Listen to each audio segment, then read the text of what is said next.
10,000 per month investment.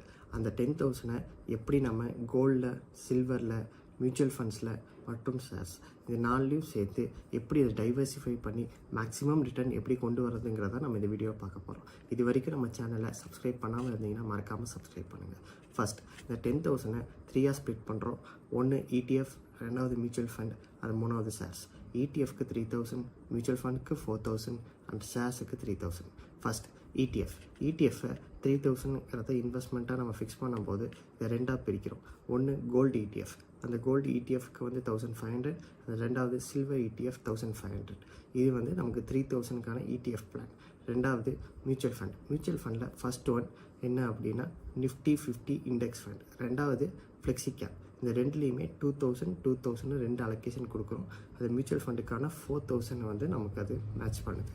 மூணாவது ஷேர்ஸில் first என்னென்னா small கேப்புக்கு 1,000 ருபீஸும், large கேப்புக்கு 2,000 ருபீஸும் நம்ம இந்த அலோகேஷனில் கொடுக்குறோம். உங்களோட அடுத்த கேள்வி, ETFனால் எந்த ETF, கோல்டு ETFில் எது பெஸ்ட், ஃப்ளெக்ஸி கேப்பில் எது best, and small and mid கேப்னால் அதில் எது பெஸ்ட், இதெல்லாம் உங்களுக்கு டவுட்டாக இருக்குன்னா மறக்காமல் நம்ம சேனலை ஃபாலோ பண்ணிகிட்டே இருங்க. அடுத்தடுத்த வீடியோவில் இதை டீட்டெயிலாக நம்ம எக்ஸ்பிளைன் பண்ணுறோம். தேங்க்யூ.